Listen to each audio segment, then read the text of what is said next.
I watched my retirement lawn get destroyed every morning by the same entitled neighbor who thought property lines were optional. 3 months straight, her luxury SUV cut across my grass like it was a public road, ripping irrigation lines, crushing fresh sod, and filling my mornings with tire screeches instead of birds. I tried being reasonable. She laughed. I tried warnings. She escalated. What she didn't realize was that I spent decades as an electrician installing structures designed to stay exactly where they're placed. And the day I confirmed where my land legally ended, her daily shortcut turned into a mistake that permanently changed her life. Let me explain how what was supposed to be my peaceful American retirement slowly turned into a non-stop 3-month nightmare. My name is Marcus Thompson. I'm 52 years old, and I've been a union electrician for 3 decades. Installing and maintaining power systems everywhere from busy shopping centers to critical hospital wings, and if there's one thing my career taught me, it's how to make sure things stay exactly where they're built to stay. I specialized in concrete-set power poles,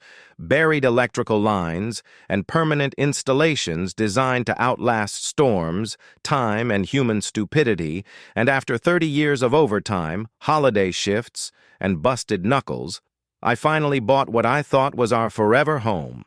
a corner lot in Milbrook Heights. My wife Sarah and I had been married 26 years, and she was battling early-stage Parkinson's, which meant her world was getting smaller by the day. She couldn't drive far anymore and couldn't care for her garden like she once did. So this lawn was meant to be our safe place, our quiet space to heal and breathe. I invested nearly $3,000 into it, laying down premium Kentucky bluegrass, installing underground irrigation with electrical timers. I wired myself, and mixing in soil treatments that smelled rich and sweet like fresh chocolate cake, and every morning I'd step outside with my coffee, listen to the soft hiss of the sprinklers, and watch life slowly take shape. That peace ended the moment Karen Whitmore decided my property was a convenient shortcut. If you imagine the worst HOA nightmare possible, and then add a luxury SUV and zero self-awareness, you'd have Karen, a 48-year-old woman with salon highlights that probably cost more than most people's rent and a personality sharp enough to sour milk. She lived in the biggest house on the block, a massive suburban mansion she shared with her husband Derek, the owner of Whitmore Construction, the same company that built half of Milbrook Heights, which explained a lot. Karen drove a white BMW X5 with a personalized plate that literally said her name, because subtlety clearly wasn't part of her vocabulary, and the first time I saw tire tracks slicing through my new grass, I assumed it was an accident, deep grooves cutting into turf that hadn't even taken root yet, the smell of ripped soil and hot rubber hanging in the air. The second day it happened again, same path, same timing, and by the third day, I installed a security camera, and sure enough, every morning at exactly 7:47 a.m., Karen would whip around the corner, slam the gas, cut straight across my yard to save herself a half-minute drive, and disappear like she had places to be.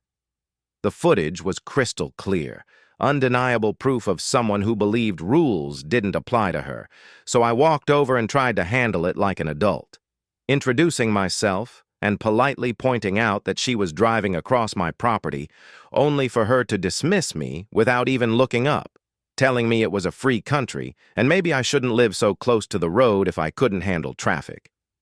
When I calmly explained that it was my land and I had survey stakes to prove it, she spun around with a smile that felt rehearsed and cold, accusing me of threatening her and reminding me that her husband built the neighborhood and that she sat on the HOA board, warning me to be very, very careful with my accusations. I walked back home with gravel crunching under my boots, feeling like a clock was ticking, and through the window I saw Sarah watching, her hands shaking with worry. That night I pulled out my old electrical code books and started researching, because 30 years of working with permanent infrastructure taught me something Karen didn't grasp. When you challenge someone who builds things to stay put forever, you'd better know exactly where you're standing. Over the weekend, I made my first calculated move, stopping by Tony's Hardware to pick up low-voltage landscape lights, motion sensors, and enough outdoor-rated wiring to light up a runway, the familiar smell of copper and insulation reminding me of every job site where patients solved problems louder than anger. I installed what I jokingly called my courtesy lighting system, placing 8 motion-activated floodlights every 6 feet along the property line, all weatherproof, code-compliant, and built to last decades, and Monday morning, right on schedule, Karen's BMW hit the first sensor and the lights exploded on, flooding her windshield with blinding white light that made her slam the brakes, though she still drove through. The next day, she leaned on the horn, the noise echoing through the neighborhood and pulling neighbors to their windows. And by Wednesday, I added a clear private property surveillance sign. That's when things escalated, because Thursday night, my cameras caught Karen dressed in black, stomping through my yard like a tantrum-throwing child, kicking over lights and destroying hundreds of dollars in equipment. Unaware that my backup battery system, something I learned from hospital emergency setups, kept the cameras recording everything in sharp detail.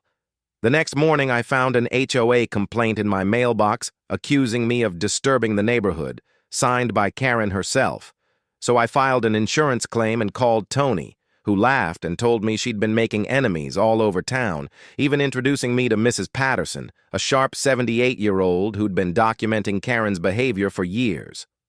While Karen was busy vandalizing, my insurance investigator came out, measured the damage, checked distances, and paused at my corner markers, quietly suggesting I get a professional survey because something didn't add up, and that single comment kept me awake all night.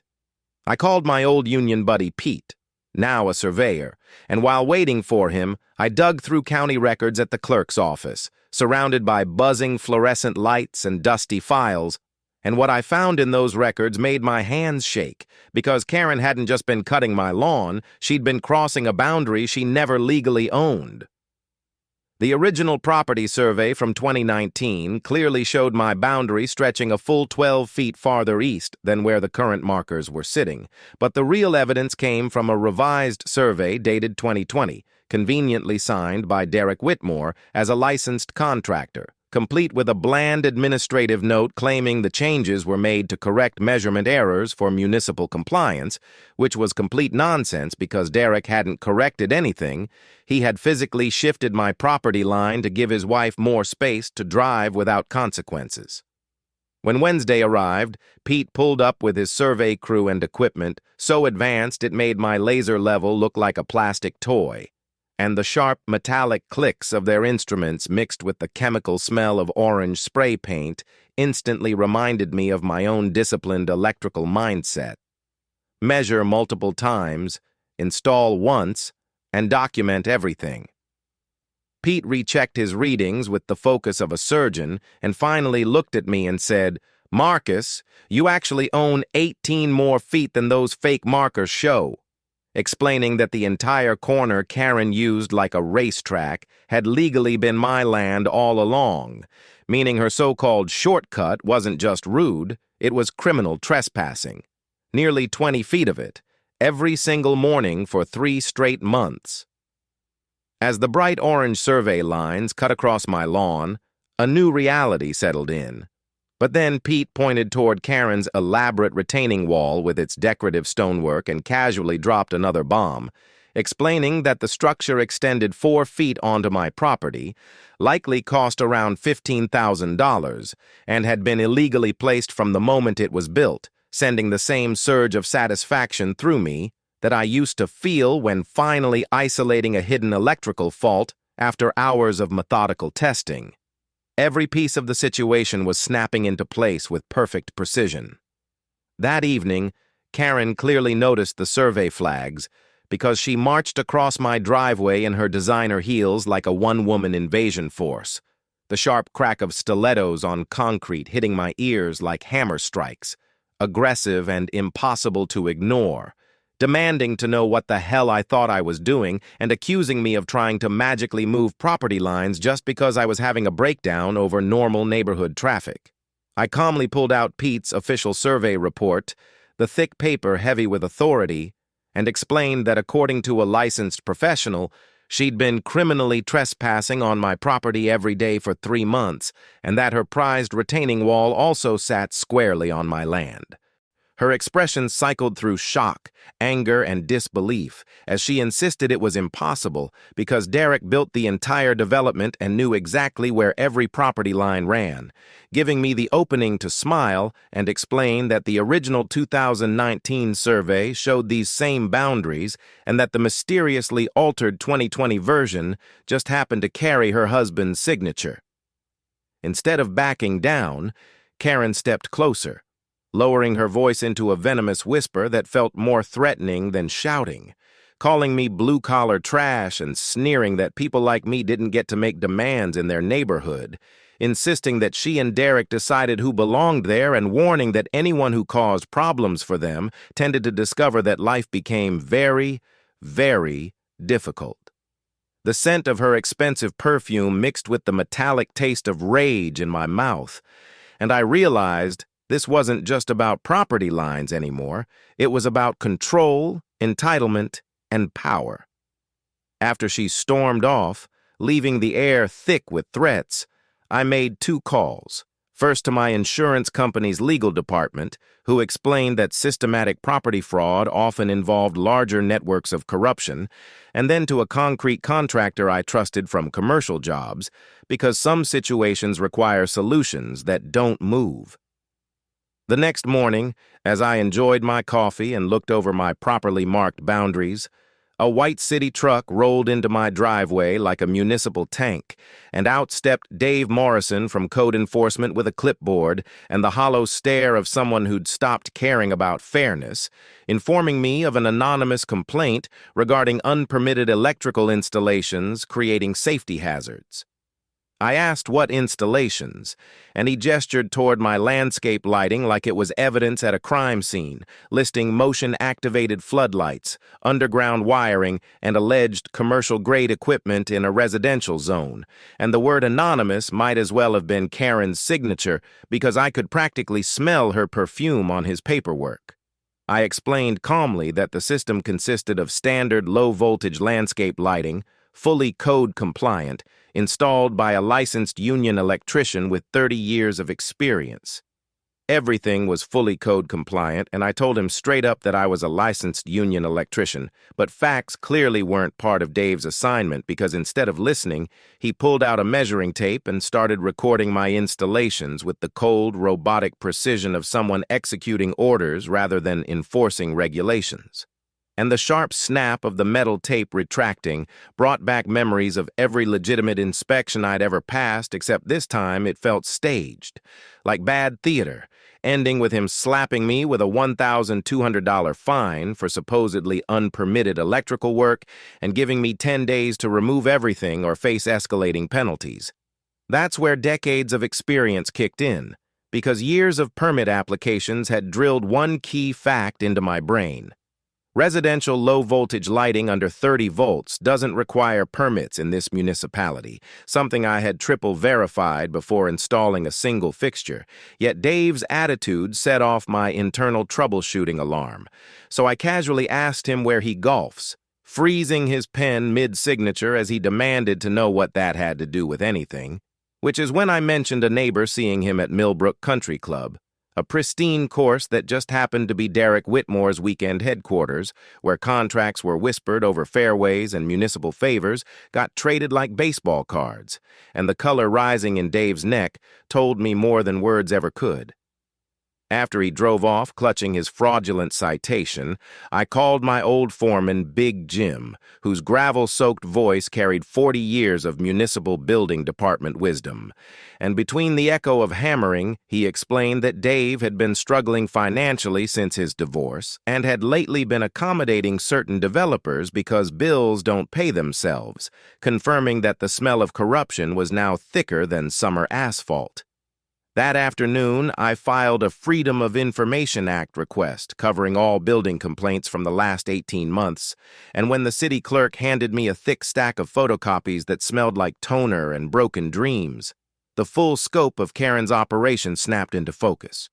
47 complaints, every single one signed by Karen Whitmore, targeting 19 different neighbors for everything from excessive garden decorations to unauthorized driveways, suspicious upgrades, and even paint colors, proving she'd turned municipal bureaucracy into a personal weapon and that Dave Morrison had acted as her willing enforcer in at least a dozen cases.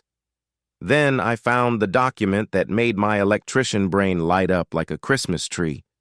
3 months earlier, Dave had approved Derek's $1 million home addition during the exact window when those property surveys were mysteriously altered without a single permit revision or inspection delay, a project that normally crawls through 6 months of red tape somehow clearing Dave's office in just 3 weeks, a coincidence as obvious as a short circuit during a lightning storm. I immediately called Tom Rodriguez, the city's head electrical inspector and a straight shooter I'd worked alongside for 15 years. The hum of power tools in the background when he answered sounding like honesty in motion. And after I asked for a professional courtesy second opinion, Tom was standing in my yard 30 minutes later inspecting my work with surgical focus, until his expression shifted into controlled outrage as he declared it museum-quality craftsmanship, better than 90% of the commercial installs he inspects, holding up Dave's citation like it was radioactive and stating flat out that whoever wrote it either failed electrical certification or was deliberately lying. The real twist came when Tom's radio crackled mid-inspection with an emergency call about a major electrical fire at Karen Whitmore's newest construction site caused by faulty wiring, no permits on file, and potential criminal negligence. Irony so perfect it tasted like victory, because Tom's report that evening didn't just clear my name, it triggered a full internal investigation into Dave Morrison's inspections and his relationship with certain developers.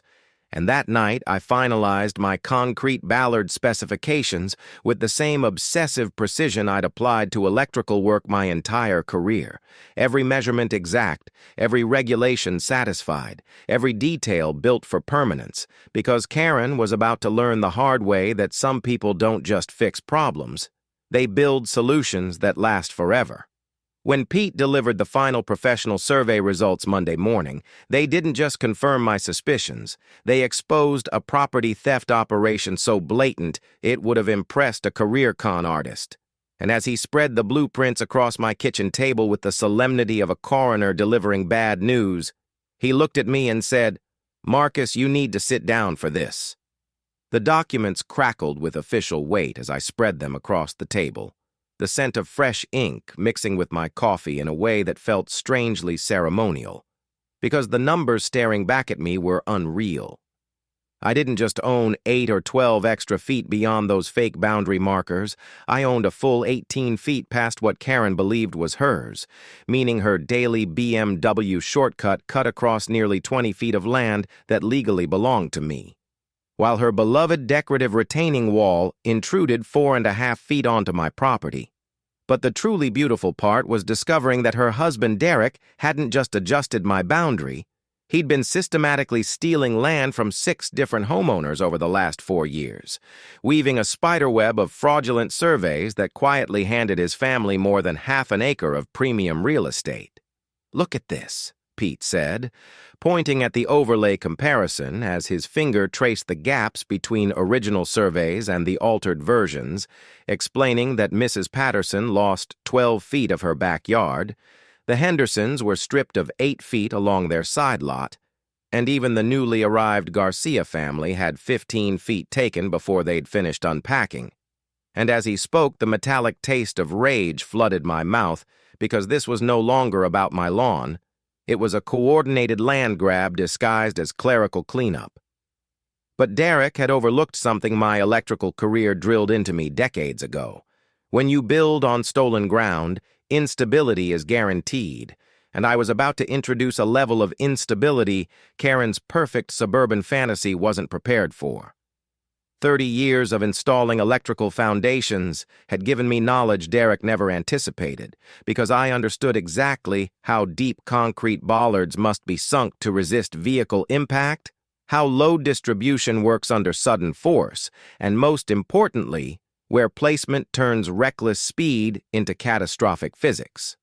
That afternoon, real estate attorney Sarah Kim confirmed what my gut already knew as she studied Pete's survey with the focus of a detective reviewing crime scene photos, fluorescent lights humming above us with that familiar electrical buzz, before calmly stating that I had grounds for a lawsuit capable of bankrupting the Whitmores, involving systematic property fraud, municipal corruption, civil rights violations under color of authority, criminal exposure, and potential seven-figure damages. And while the idea of legal victory tasted sweet, I had something better in mind. I asked her a simple question.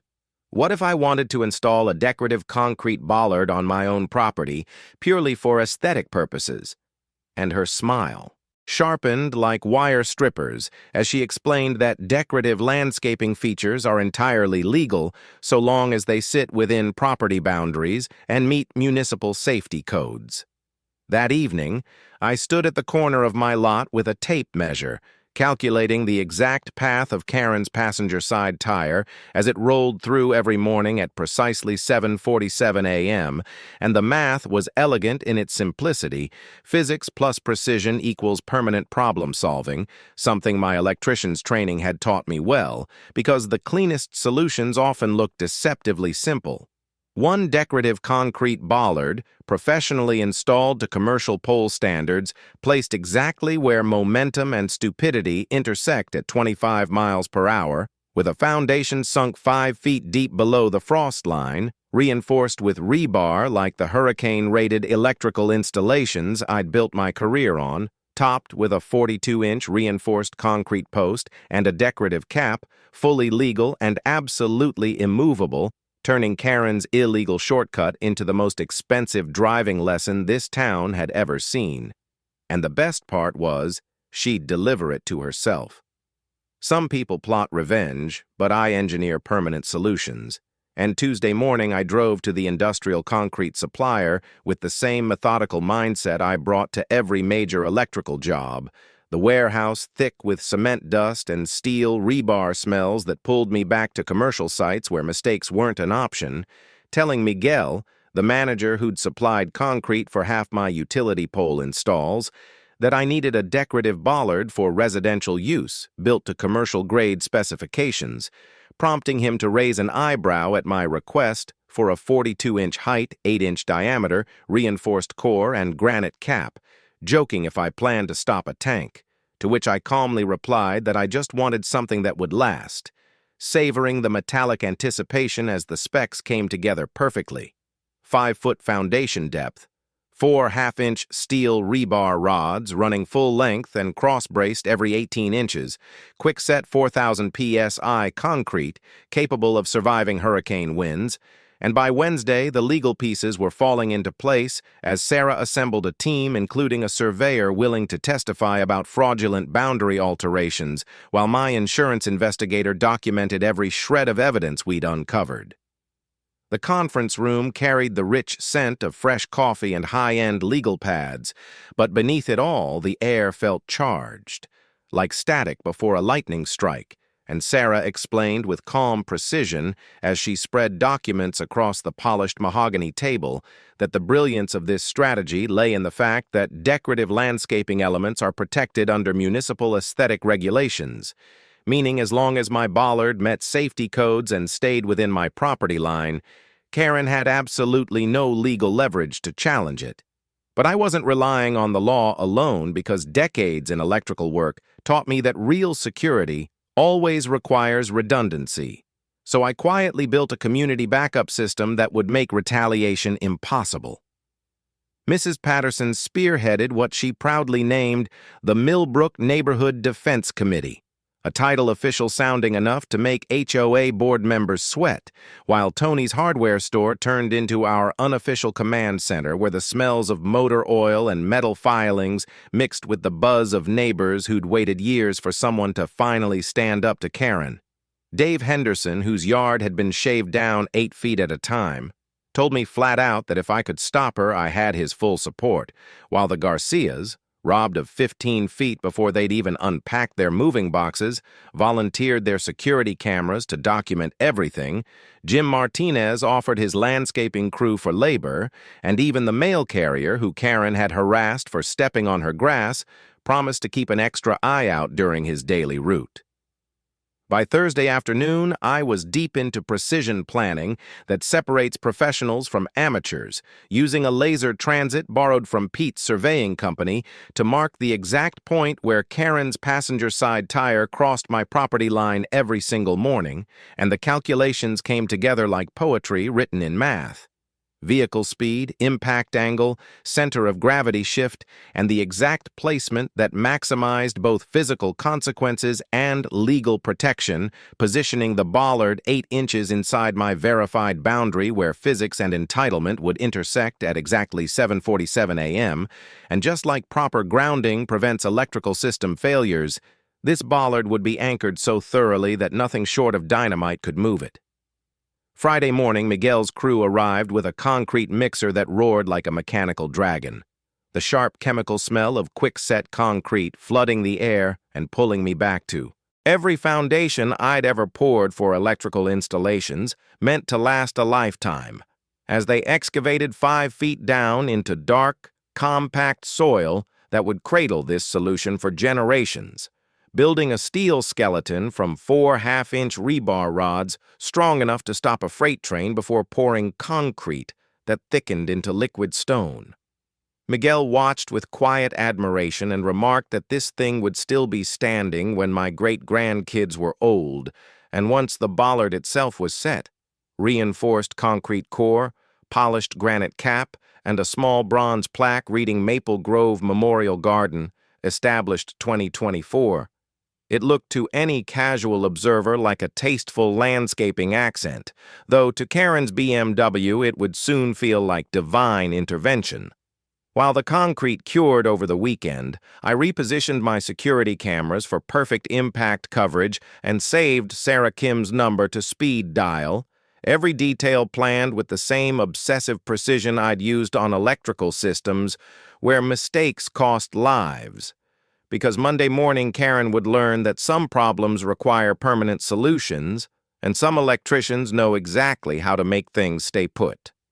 Karen's Palm Beach vacation ended at precisely 7:47 a.m., Monday with the familiar roar of her BMW engine tearing around the corner, unaware that a new decorative feature had quietly appeared during her absence, like a concrete mushroom of justice. While I stood at my kitchen window with hot coffee and a front-row seat as her white BMW barreled forward at its usual 25 miles per hour along the path she'd carved through my property for 3 straight months. And when impact came, it was everything I'd engineered and more. The passenger side wheel clipped the Bollard at the exact calculated angle, unleashing a symphony of destruction as metal screamed against concrete. The tire detonated on contact, and German engineering met unmovable American mathematics, sending the car lurching sideways like a wounded animal, while suspension components shattered and the wheel well folded inward against my perfectly positioned monument to property rights. Steam poured from her radiator like a furious dragon exhaling defeat, hazard lights flashing in panicked rhythm as the street fell silent, except for the soft hiss of leaking coolant and Karen's voice climbing into a rage-filled aria that would have made an opera house jealous. And when she screamed, asking what that thing was, I stepped onto my porch with the calm satisfaction of a man whose morning coffee had just improved dramatically, greeting her politely and explaining that it was a decorative garden feature installed while she was away, which only fueled her as she climbed out of the crippled BMW like something summoned from the underworld.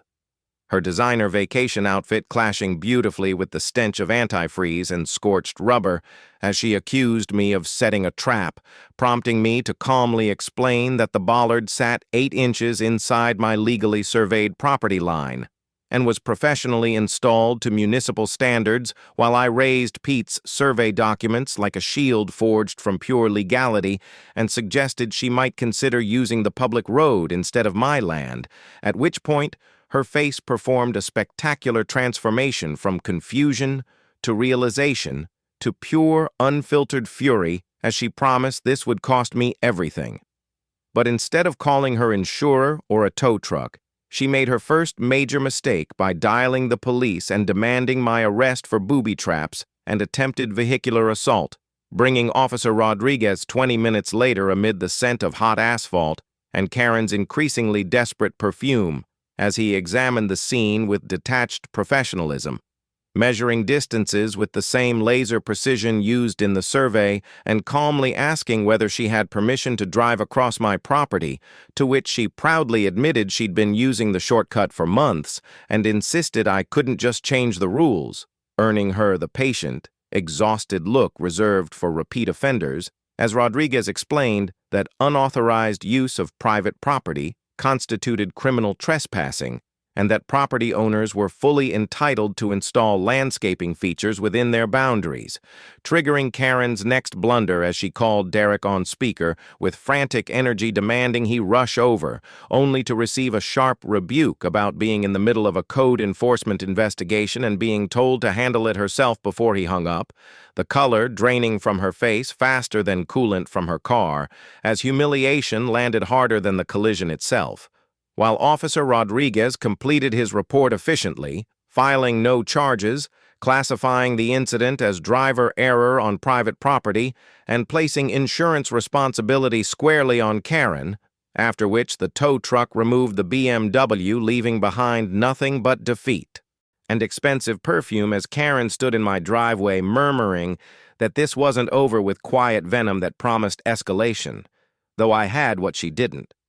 community backing, airtight documentation, and 3 decades of experience solving problems that have to work the first time. So that evening, when Mrs. Patterson organized an impromptu Bollard appreciation barbecue in my backyard filled with laughter, smoke, and neighbors celebrating long overdue justice, it became clear that while the war had only begun, the opening battle belonged to physics, precision, and knowing exactly where your property lines end, and Karen's vow wasn't just a threat, but a declaration of all-out war that desperate people tend to lose by making increasingly criminal mistakes, proven Wednesday afternoon as I replaced a sprinkler head damaged during her collision when Mrs. Patterson hurried over clutching her phone like state secrets, proudly revealing grainy but unmistakable footage of Karen pacing her driveway and screaming into her phone that she didn't care what it cost. She wanted that thing gone by Friday, and she wanted it to look like an accident.